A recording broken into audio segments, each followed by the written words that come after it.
Okay. We are live. So, we've been talking about kinematics since the beginning of the course, and this week we've been talking about vector kinematics. And to talk about vectors first, we have to realize what they are. They are a quantity like speed or like length, but including direction. So, the most basic mathematical way to describe a vector is to give the magnitude and direction of that vector. Graphically, we draw vectors as an arrow on a page pointing in the direction the vector points. And we can really put the vector anywhere we want on the page. It's just the length and direction of the arrow that matters, not the location. We tend to put the vectors either pointing at an object we care about or pointing out of an object we care about. But we can move them around as is convenient. Now, another good way to represent vectors is with components. So just to review that real quick, we'll draw a little vector over here, and we'll make it a vector A and give it an angle of 30 degrees, and we'll say A equals 5.0 meters. So that 30 degrees, we might call that the theta of vector A, or the angle of vector A. And remember, our standard way of giving angles is to think about the x-axis as being 0 and work our way up and around from there. So angles between 0 and 90 degrees are up and to the right. 90 is the y-axis, 180 is minus x, 270 is minus y, and then if you get all the way up to 360, then you're back at the x-axis again. So we can convert this to components just using a sub x is a cosine theta a, which is 5.0 meters cosine 30 degrees, which turns out to be 4.33 meters. And a sub y would be the same thing but with sine. So 5.0 meters sine 30 degrees. Turns out to be 2.5 meters. And as long as we have the regular angle A, we can calculate the components of A just by knee-jerk using the cosine for the x direction and the sine for the y direction.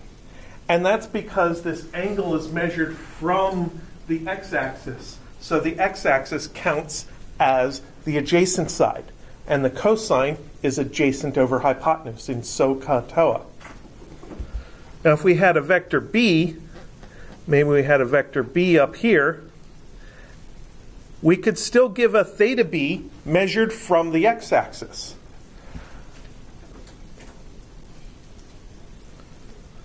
That theta b is maybe 110 degrees. It's more than 90, so b is pointing off to the left somewhere. And we can calculate b sub x is b cosine theta b is, let's say b equals 3.0 meters, because those are the numbers I used on Tuesday.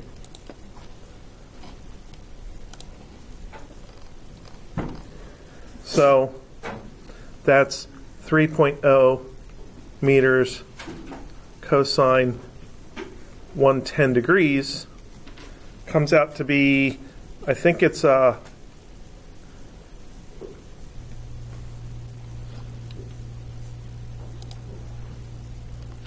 where's Tuesday's notes? Negative 2.29. And b sub y is similar, but with sine. Turns out to be, oh, that's a different b. I might have to fix that number, but I'll get it.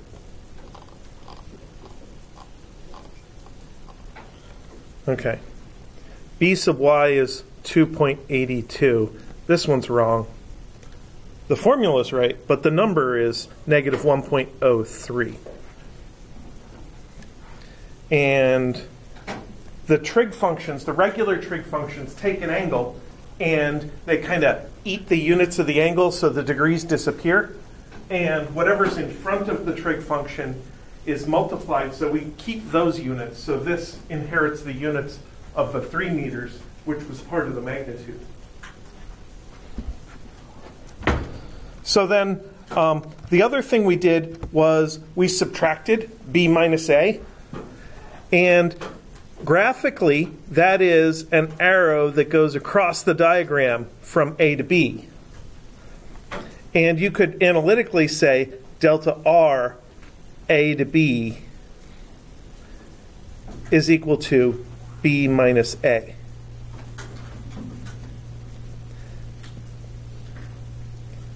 And if you wanted to calculate it, you'd say delta x a to b is b sub x minus a sub x.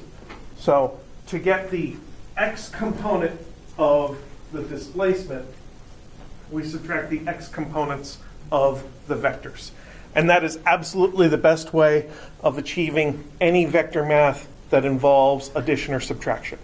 Break everything into components, deal with the x components in one set of equations, deal with the y components in a different set of equations. So this turned out to be negative 1.03 minus 4.33 is negative 5.36. And delta y AB was the same thing but with y components, which was 2.82 minus 2.5 is equal to 0.32.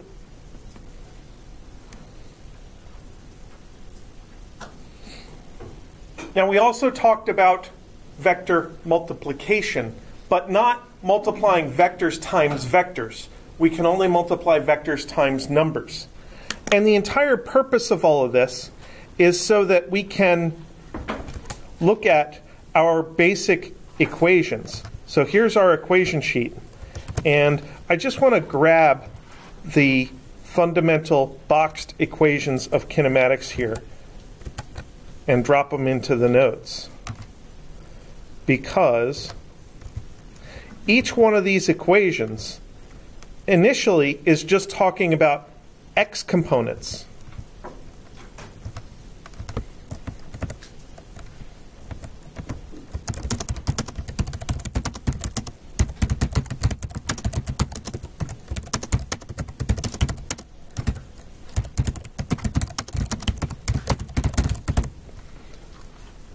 But we can upgrade these things from just x components to full-on vectors. So that first one turns into delta r vector is equal to v vector average delta t. So delta x used to be just the x component of a displacement. Now it's a vector displacement. It can be in the x direction or the minus x direction, but it can also include some y direction to it. The velocity average was just an x component. We just called it a velocity. Now it's a full vector average velocity. And then this is just delta v vector is v final vector minus v initial vector. And v average vector in constant acceleration is 1/2 v initial vector plus v final vector. And the last one, delta v vector, is a vector delta t. So those are our 4 basic kinematics equations, and each one of them is really just a portion of a vector equation. So that means that we don't just have those as x equations, they're also y equations if we change all the x's to y's.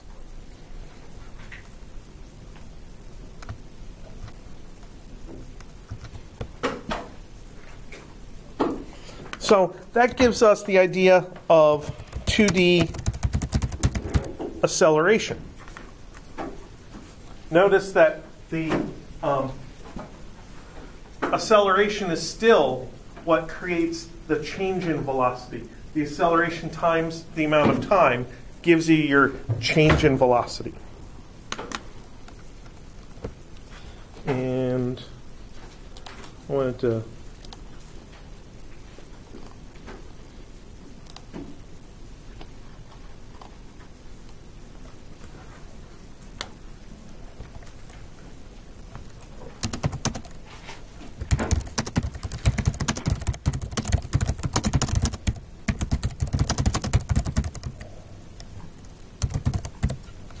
so the acceleration causes the velocity vector to change.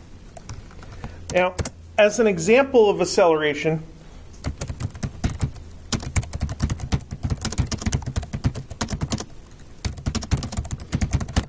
we have the acceleration due to gravity.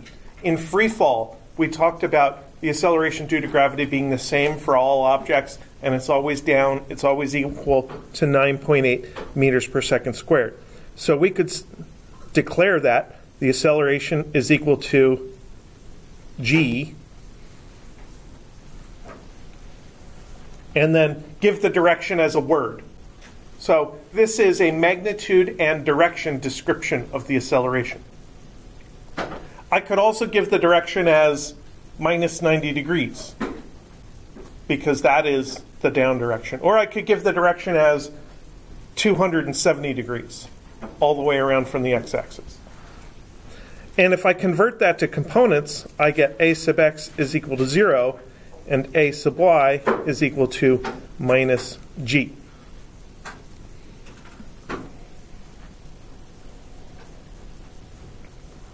So let's imagine a situation where we have the initial that's pointing up.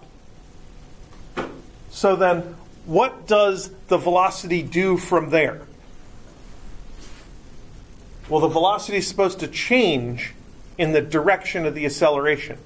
So we can take this, and this might be t equals 0, and turn it into this at t equals like 0.1, or maybe it would look like this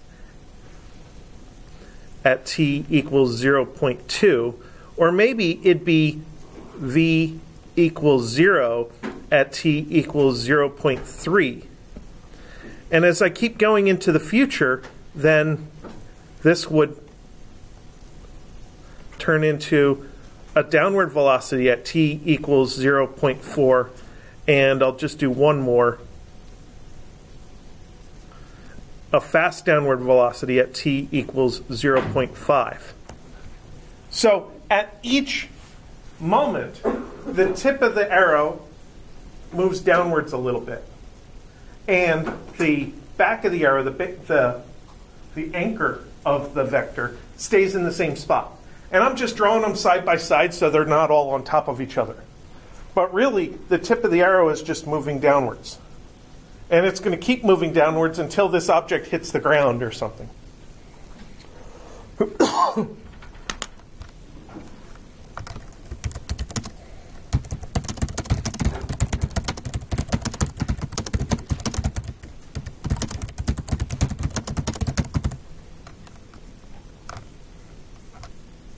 Now, what that does to the velocity, or what that does to the speed really, is slightly different in the first part of the diagram versus the second part of the diagram.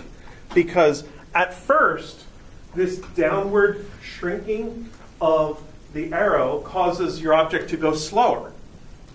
And then you get to a point where the velocity is 0. And from then on, it's just getting longer and longer and longer, so it's going faster and faster and faster.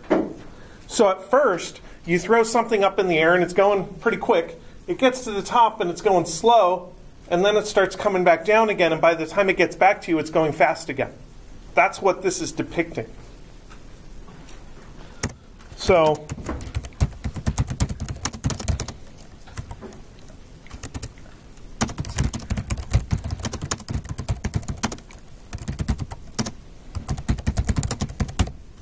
If you're down here, where the acceleration is in the same direction as the velocity, so I'll draw a little acceleration vector there. Over here, where the acceleration is the same direction as the velocity, the arrow keeps getting longer and longer. So that makes your object speed up. And that's like if you are driving down the road and you want to pass somebody, you step on the gas and you speed up. And you're giving yourself a forward acceleration to make your forward velocity go faster.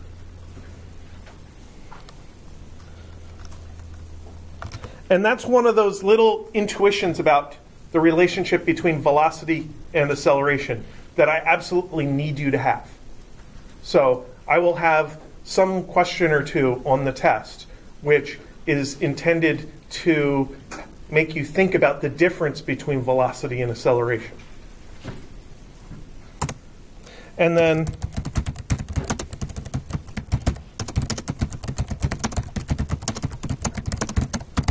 of course, acceleration opposite to the velocity causes slowing down. Now, so far, this is almost exactly the same as what we saw in one-dimensional situations, where the velocity could be positive or negative, and the acceleration could be positive or negative. But now,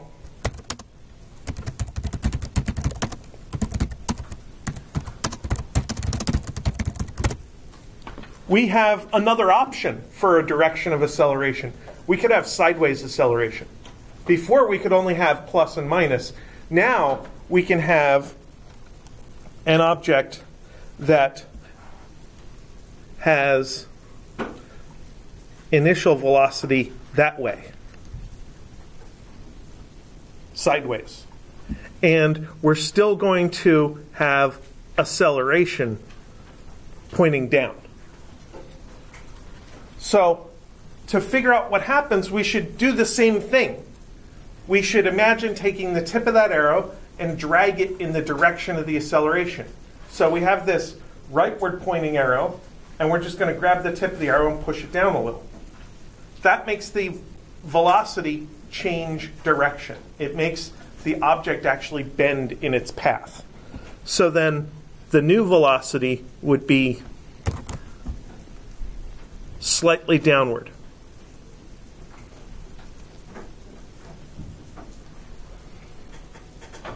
So this would be t equals maybe 0.1 seconds.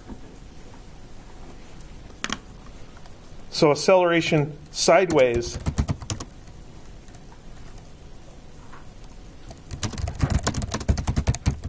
causes a change of direction.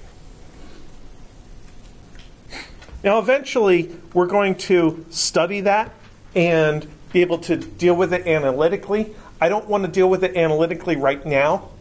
It is something called centripetal acceleration, and it's related to circular motion. And we'll definitely deal with those things later. I just don't want to deal with them quite yet. I think you have enough analysis to do right now. We need to absorb what we have first.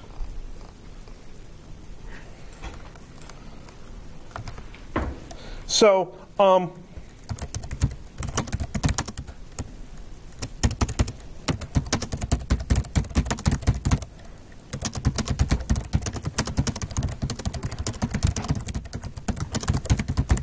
that leads us to the idea of projectile motion, which is one of the most common types of kinematic motions for us to deal with beyond just, moving objects. I mean, we've been throwing and catching things since we were very, very young. And as a physics definition, I could call projectile motion just the same thing as free fall. An object is in midair, and the air doesn't matter. So it's not like a paper airplane or a helicopter in midair where it's using the air to prevent falling. It's like when a football or a baseball is in the air, where the air isn't really doing anything. But in order to call something projectile motion, usually you have sideways motion. So you could launch something or throw something, and you could throw it diagonally upward, you could throw it horizontally, or you could throw it diagonally downward.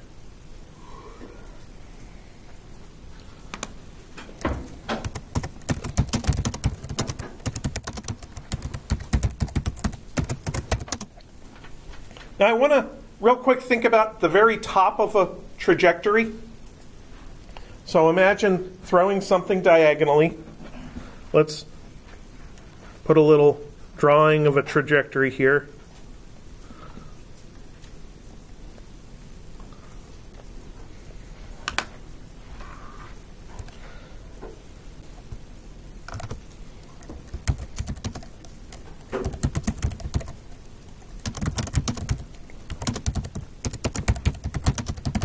So I guess the definition of the word top fits in with a mathematical statement saying the position is at its highest. So if you were to calculate delta y, it would be the highest possible value for that particular analysis, something positive.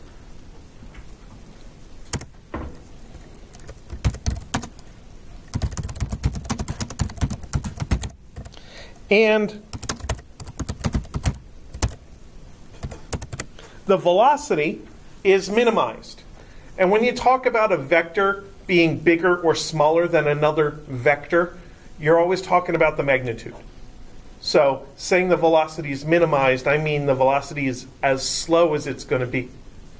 Now, of course, velocities are more complicated than what we dealt with before. So I want to think about the components of the velocity.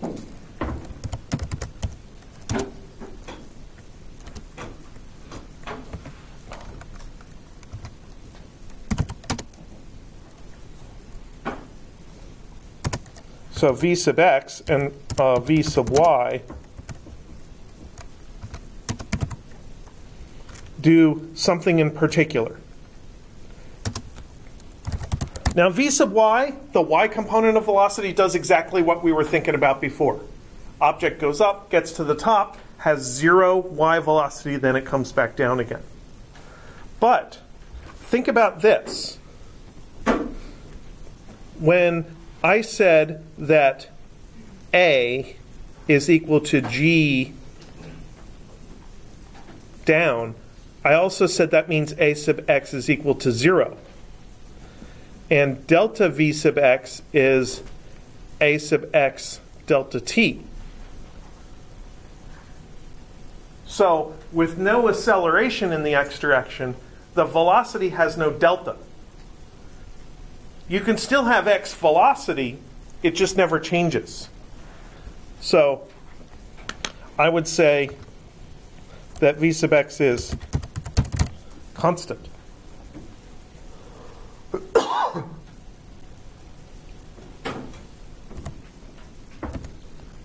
And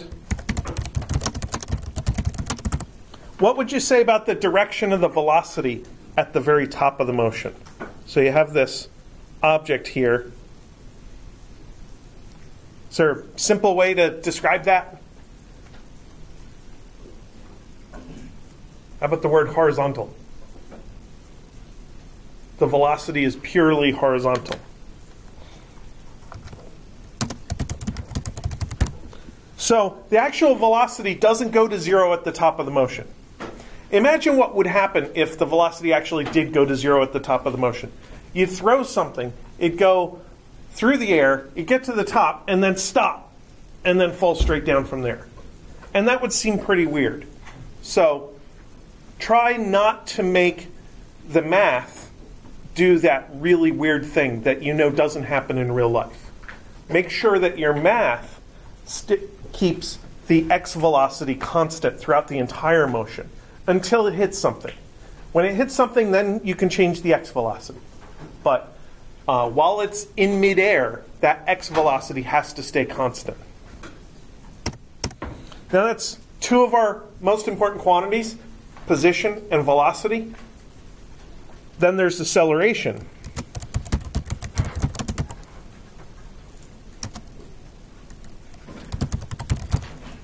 The acceleration of an object in free fall, in projectile motion, is constant.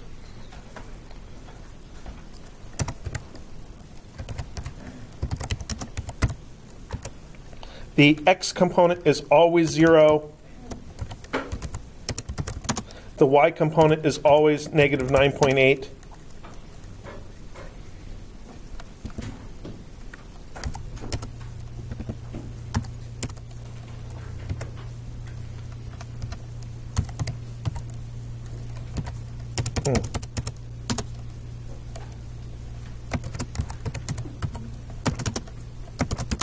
There, I made it do it. And then you can think about relationships between these variables. The velocity points, it's a vector. The acceleration points, it's a vector. And the acceleration points down. And initially, while the object is on the way up, the velocity points up. So they have this big wide angle between them. And the acceleration kind of points against the velocity, makes it slow down. Then you get to the top, where the velocity goes horizontal, and the acceleration points vertical. And at that point, the acceleration doesn't make the velocity reduce any further. So you're going as slow as possible. You're just changing direction, rounding that bend at the top. And the acceleration, again, is perpendicular to the velocity at the very top. And then you start heading downward. The acceleration is still pointing down, and the velocity starts bending down. And then the acceleration is pointing kind of in the same direction as velocity, which makes your object go faster and faster and faster until it hits the ground.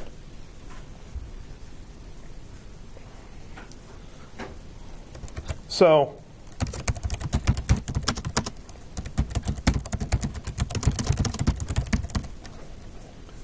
this is all at the top of the trajectory. The acceleration happens to be perpendicular to the velocity.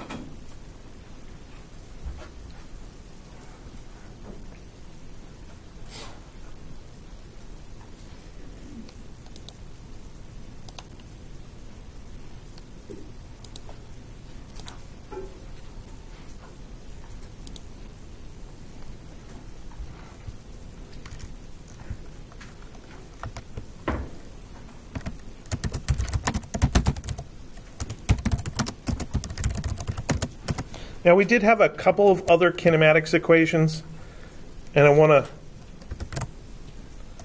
talk about what happens to those. So these are the two that I'm thinking about. So I can paste those, make them reasonably sized or gigantic, depending on how big your screen is. This one, the delta x equation, vectorizes great. Delta r is v initial vector delta t plus 1/2 a vector delta t squared. So that equation involves all of our vector operations. We have an addition of vectors, and in order to create the vectors we're adding, those are the terms, we have to do this scalar multiplication of velocity times time. And then back here we have to do another scalar multiplication of acceleration times 1/2 and times time squared. And once we've completed those scalar multiplications, if we know all these values, then we can put them together and add our vectors together. This other equation, though, is a little different because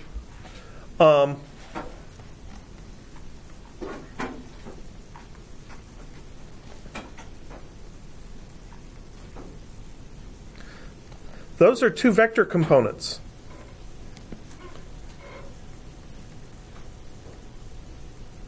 And they're being multiplied by each other.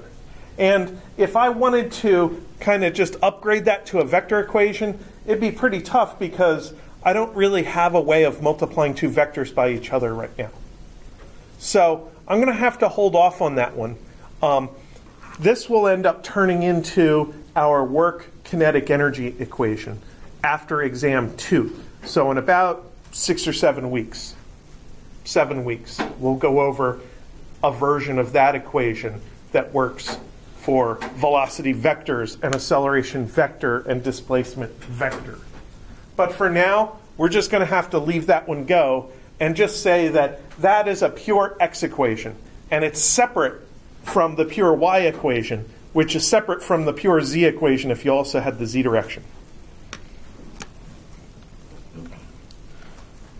So we still get to use all of our basic kinematics equations. It's just that we have to be careful with the v squared equation.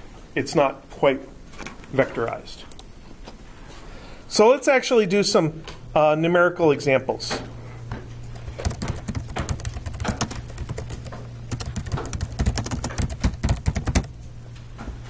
Now today, I want to start us off easy. I want to deal with a situation called a horizontal launch of a projectile. So I want to think about some projectile here.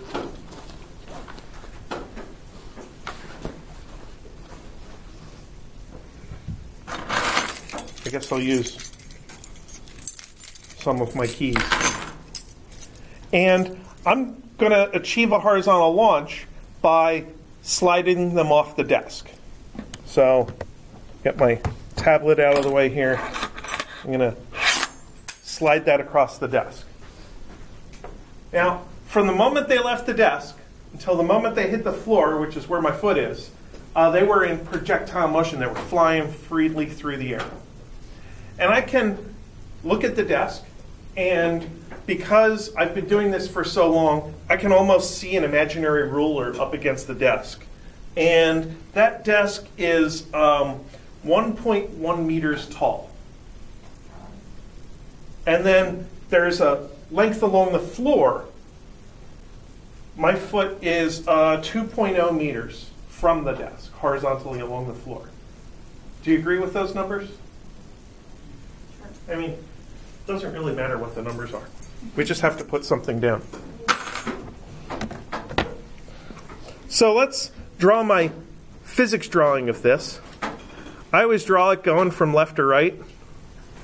So there is our table or cliff or whatever.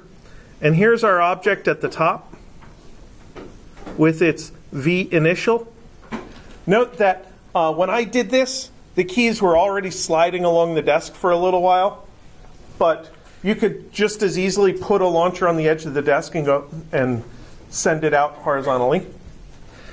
And then the object went like this and smack into the ground. And that's the moment we care about. And what did we measure here?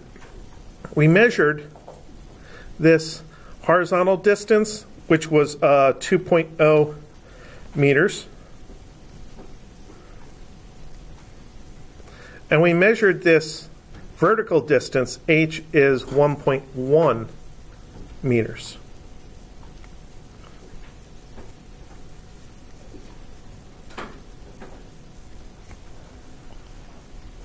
So with those measurements, which I did oh so carefully, I'm able to determine the launch speed.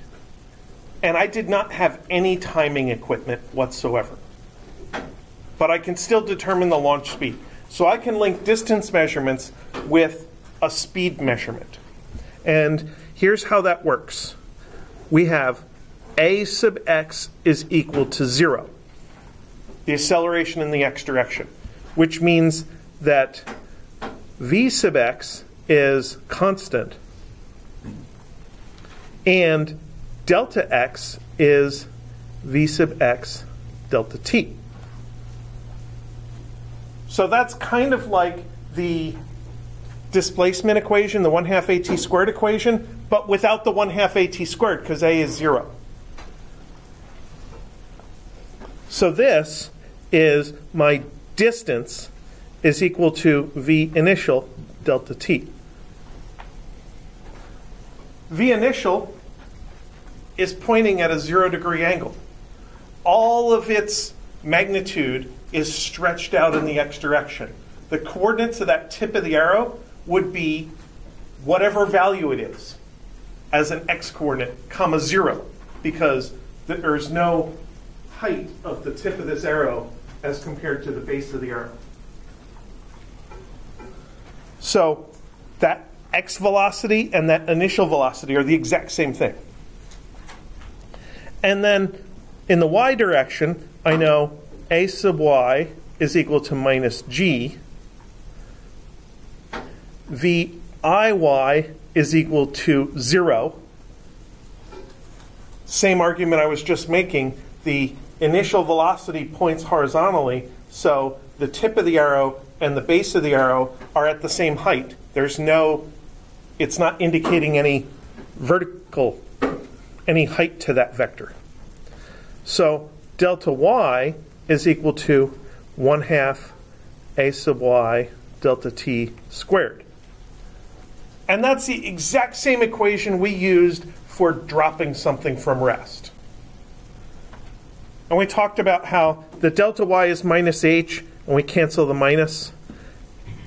And the a sub y is minus g, and we cancel the minus.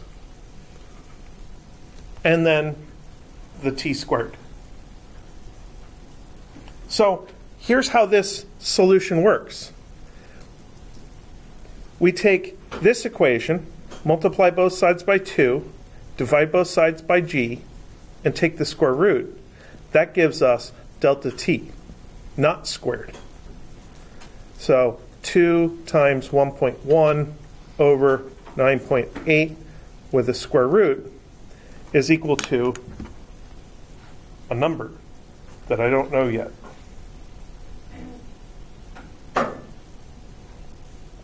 Square root of 2 times 1.1 times 9. Divide by 9.8. Close parentheses. Check my work. 0.474.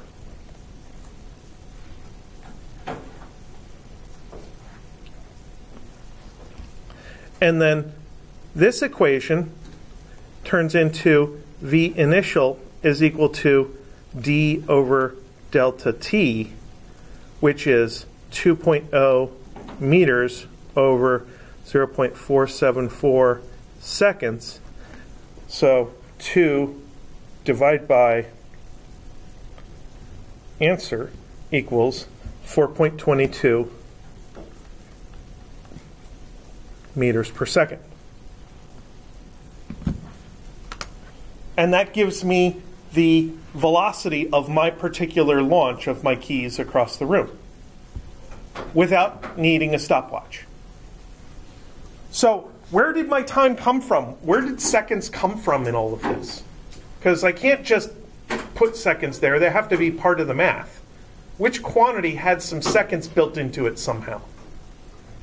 It was gravity is 9.8 meters per second squared. So the seconds were hiding in here, where I didn't write them. So basically, I used gravity as a stopwatch. Hopefully, a more accurate stopwatch than I can use, because I don't know about you, but when I use a stopwatch, every single time I use it, I'm off by like 0.2. And sometimes it's more and sometimes it's less. My stopwatch abilities are pretty terrible. I think that's what this week, no, this week's lab is about volume, right? Yeah. Next week, I think you're going to throw the ball up in the air and get the computer to record it. The week after, you're going to use stopwatches. You're going to find out how good you are at using stopwatches. So now we know the time of this process, this falling process. We know everything there is to know about position because that's what we measured. We know everything there is to know about acceleration because that was assumed. What we don't know is everything there is to know about velocity. We know the initial velocity. That's what we calculated. Now we want to calculate the final velocity.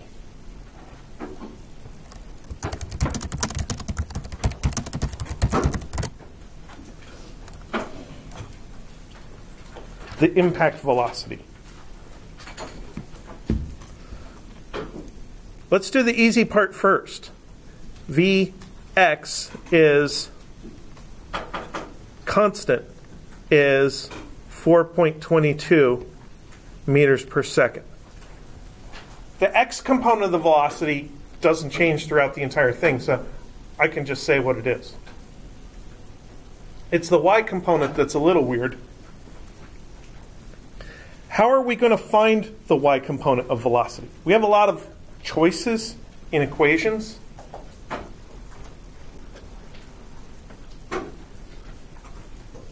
So here's our equation sheet.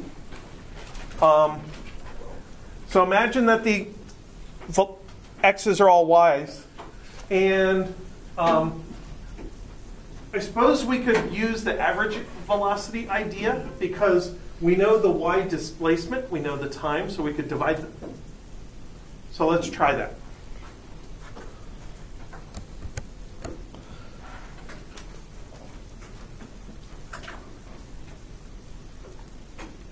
Option 1, delta y is equal to v average y delta t, which means v average y is delta y over delta t is minus 1.1 over 0.474,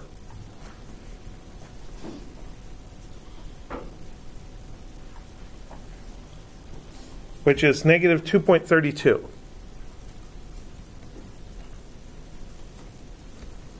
Now that's not the final velocity at impact. That's the average velocity during the flight, the average y velocity. So remember that your initial, average, and final velocities are all kind of in a list, equally spaced. Another way of saying that is the average is halfway between the initial and the final. So we have v initial y equals 0, v average y is equal to negative 2.32, so v final y should be next in the list, because the average has to be halfway between the initial and the final. So I can just double it. It's negative 4.64 meters per second. So that was option 1 of finding the y component of the velocity. I found an equation that I could use to find a velocity. Let's try other options.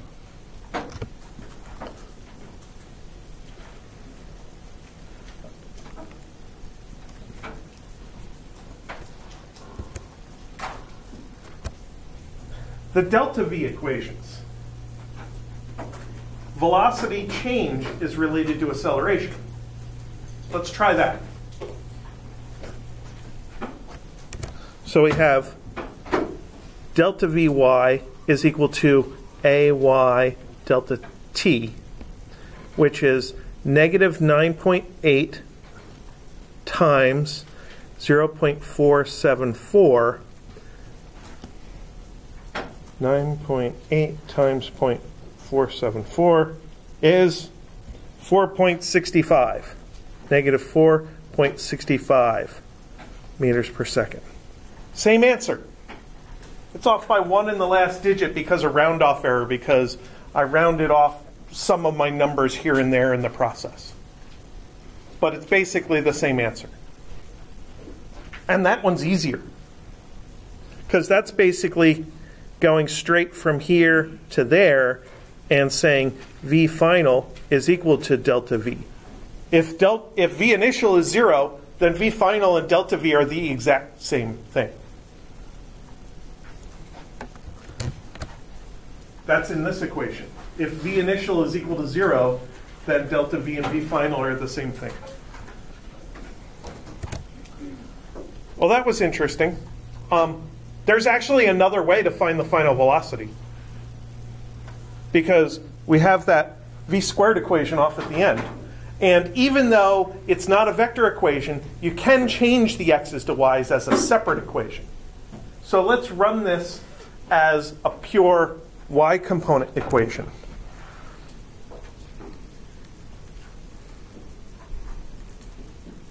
V final y squared is v initial y squared plus 2a sub y delta y. So that is just 2 times negative 9.8 times negative 1.1. Because the initial y velocity was 0, so I didn't even write it.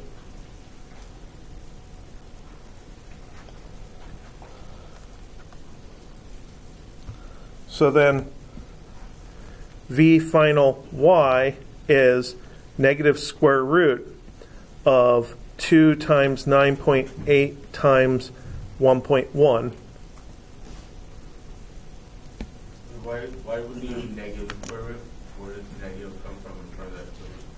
So anytime you have to take a square root of, as part of your algebra, because I had v squared here and I had to take a square root, you have to choose the plus or minus. So why would I choose down? Because it's traveling down. Because we're calculating this impact vector here that points down. Yeah. Oops. Where'd the other minus signs go?